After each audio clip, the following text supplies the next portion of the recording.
कुल्लू जिले का वो भीषण अग्निकांड जिसमें करोड़ों रुपए का नुकसान हुआ है। इसका कारण शॉर्ट सर्किट बताया जा रहा है। गांव तक पहुंचने के लिए 7 किलोमीटर पैदल चलना पड़ता है।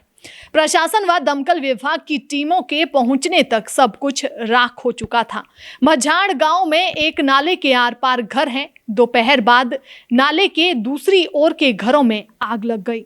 लकड़ी के पुराने घर होने के कारण आग तेजी से फैली। आग लगते ही लोग घरों से जरूरी सामान को निकालने में जुट गए। साथ ही नाले के पानी व मिट्टी फेंक कर आग को बुझाने का प्रयास करने लगे। तेजी से फैली आग ने कई घरों को अपनी चपेट में ले लिया। इसके बाद देवता का मंदिर भी इसकी चपेट में आ गया। लोगों ने मंदिर को लपटों से घिरा देखा तो देवता के रथ को बाहर निकाल लिया। लोग मिट्टी खोदकर आग पर डाल रहे थे ताकि अपने आशियानों को बचा सकें। आपको बता दें कि मझाड़ गांव में किसी भी कंपनी का मोबाइल नेटवर्क काम नहीं करता है। वहां से 4 किलोमीटर दूर पहुंचने पर नेटवर्क आता है। कुछ लोगों ने अग्निकांड का वीडियो बनाया और नीचे आकर इसे वायरल कर दिया। साथ ही प्रशासन को भी इसकी सूचना दी।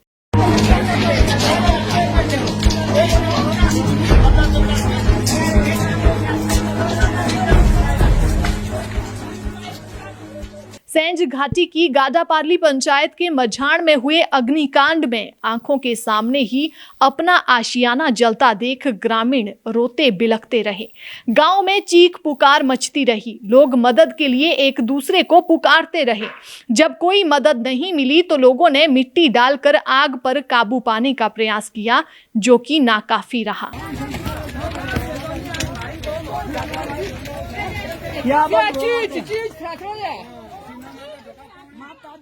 छोटे छोटे बच्चे भी अपनी आंखों के सामने अपने आशियानों को जलता देख अपने आंसुओं को रोक नहीं पाए। गांव में कुछ देर के लिए मातम जैसा माहौल रहा। लोग मदद के लिए इधर उधर भागते नजर आए। आंसू रुकने का नाम नहीं ले रहे थे। बुजुर्ग भी उम्र भर की जमा पूंजी का जिक्र करते रहे। इस घटना में बच्चों की किताबें, वर्दी और बैग भी जलकर राख हो गए।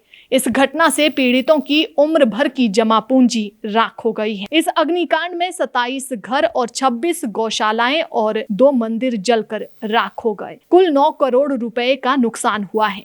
पूर्वजों की पूंजी को आंखों के सामने राख होता देख महिलाएं रोती बिलखती कह रही थी कि फिर ये पुराना आशियाना देखने को नहीं मिलेगा। इस आशियाने को बनाने के लिए उनके पूर्वजों ने कड़ी मेहनत की है। सुदूर मझाड़ गांव में शनिवार को भी रोज की तरह सब सामान्य चल रहा था। 2 दिन की छुट्टी होने के कारण गांव से बाहर काम करने वाले और स्कूली बच्चे भी घर आए थे। एकाएक गांव के बीच से धुआं उठने लगा। लोग समझे कि खेतों में कुछ जलाया जा रहा होगा। तभी महिलाओं और बच्चों की चीख पुकार से गांव में पसरा सन्नाटा टूटा। जिन घरों को ग्रामीण निहारते नहीं थकते थे, उन घरों की हालत डरावनी हो चुकी थी। गनीमत ये रही कि कोई जानी नुकसान नहीं हुआ। मोबाइल फोन का सिग्नल ना होने से ग्रामीण आसपास के गांव से सहायता भी नहीं ले पाए। ग्रामीणों ने बताया कि सरकार से सड़क, पानी और सिग्नल के लिए कई बार गुहार लगाई गई। कई बार प्रतिनिधि मंडल जनप्रतिनिधियों से मिले, लेकिन हर बार उन्हें अनसुना कर दिया गया। गांव में ये सुविधाएं होती तो आग से घर बच सकते थे। ग्रामीण अपने तन पर पहने कपड़ों के अलावा कुछ भी नहीं बचा पाए। जिला कुल्लू में अकेला मझाड़ गांव ही ऐसा नहीं है जहां ये स्थिति है। मलाड़ा में भी सड़क न होने के कारण बीते माह हुए अग्निकांड में 16 घर जल गए थे, लेकिन वहां मोबाइल नेटवर्क होने के कारण इसकी सूचना तुरंत मिल गई और प्रशासन ने बाकी घरों को बचा लिया था। इसी तरह बंजार हलके के शाक्टी मरोड़, शुगाड, मॉल, बनावगी, बढ़ेटा, बागी कशाड़ी गांव में अभी तक सड़क सुविधा तो दूर, नेटवर्क भी नहीं है। इन गांव में भी कोई घटना हो तो उसका पता देरी से चलता है। इससे पहले कुल्लू जिले में कई भीषण अग्निकांड हो चुके हैं। 2006 में मलाड़ा में 100 से अधिक घर जल गए थे। 2006 में मणिकरण के शिला गांव में भी कई घर राख हुए थे। 2007 में बंजार के मोहिनी में 90 घर व पशुशालाएं जल गई थी। 2008 में मनाली का सोलंग गांव पूरी तरह से जल गया था। 2009 में निर्मंड के ज्वागी गांव में 30 घर जलकर राख हो गए थे।